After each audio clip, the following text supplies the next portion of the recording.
Governor Herbert. Governor Herbert. Nice to be mentioned amongst all of them.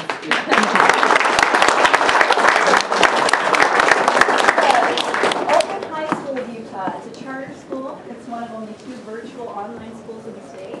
We just opened our doors this fall to 9th grade only. We'll ramp up to 12.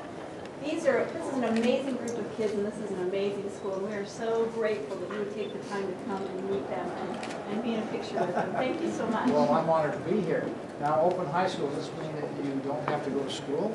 All online, so kind of virtual? No bricks and mortar. They do it at home or wherever they've got their laptop. Well, technology is a wonderful thing. Can I come in and talk for a minute? Yes. Who's this group over here? Parents. Parents. Parents and people that want to be in. All right.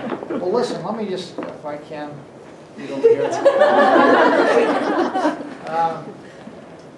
Well, you're certainly a good-looking bunch. You have to pass the good-looking test to get in. Anyway, and I expect you're just as smart as you are good-looking. You're all 9th grade, then? Is that the age that you're at? Yep. To be in 9th grade again.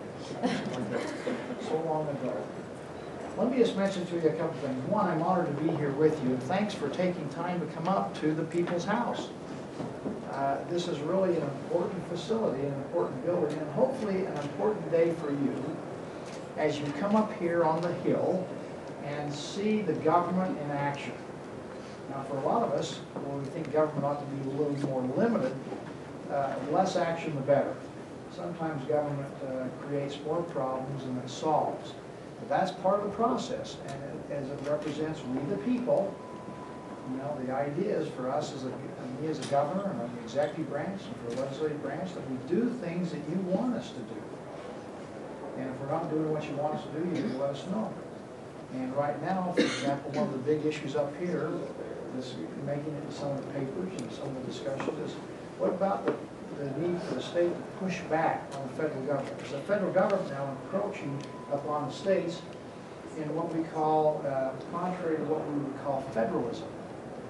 Federalism that came about with our creation of our country was the appropriate balance between the state, and we have 50 of them now, and our responsibility as state government versus the responsibility of our national government, the federal government. And some of us think the federal government is getting too big and too powerful, and the overreach into our own responsibilities as states is causing us to say, whoa, that's too much. You're doing too much. Healthcare, for example. Should health care reform come out of the Washington, D.C., the federal government? Or if we're going to have health care reform, should it come from the private sector? Or should the states be taking some kind of lead in that responsibility? That's one of the exciting debates that's going on across the country, with a lot of emotion attached to it. So again, something you can kind of watch what happens here in the state and just see what happens in the federal government. Now, I mentioned technology. You know, it's a wonderful time. You live in a wonderful day and a wonderful age. Just to give you a couple of statistics that you probably will forget, but at least you'll understand the concept. 100 years ago, do you know what the average lifespan of an American was? What do you think? Pick a number. 50. 100 years ago, what do you think the average lifespan? You live to be how old? What? 40? 60? 97. Well, that was back in biblical time. But it was 47. 47 years of age was the average lifespan of an American. Some were longer, some were shorter. That was the average. Today, it's 77, almost 78. So we've increased by 30 years. Back 100 years ago, if you were a newborn baby, your chances of living, or dying rather, in your first 2 years of life was 1 in 10. A lot of your grandparents, your great-grandparents, came from families that they had 5 or 6 kids. One of them died, in early life. And we have, mothers that died in childbirth. It's really rare. It still happens, but it's rare. Today, a child has a chance of 1 in 150 of dying in that early stage of life. So science and technology has brought us a long ways when it comes to our health care, our quality of life. Back 100 years ago, we had more horses than we had miles of roads, we travel. Today the world is small. Communications are instantaneous. Travel around the world 24 hours. We have all of us have automobiles virtually.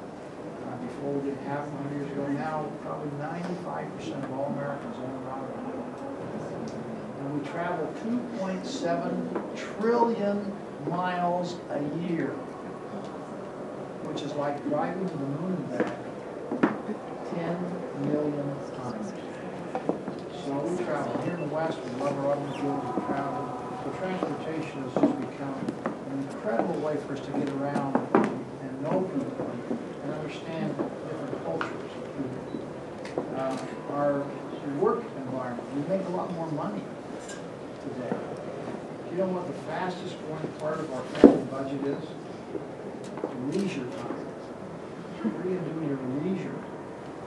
Your leisure time is 5 or 6 times higher than what your great-grandparents' leisure time was. 3 times more than what your grandparents were. And that's the fastest growing part of it. What do you do on your vacation? Is it going to be 2 weeks, 3 weeks? Where are you going to go? And again, that indicates that our quality of life has improved. You don't have the dreary, drudgery lifestyle that our great-grandparents had in the early days of this country. So your quality of life is improving. You know about technology with the computers, iPods, and the ability to have to communicate with Facebook and Twitter and all different kinds of things we have today, which are new inventions. I mention that to you just because, one, I hope you appreciate what we have. It's wonderful to be an American. It's wonderful to be a Utah and have a great quality of life. But more importantly is I hope you understand what it is that allowed this to happen. You look around the world. You just saw the great tragedy in Haiti. The people there are so impoverished. They might make $300 a year if they're lucky in income.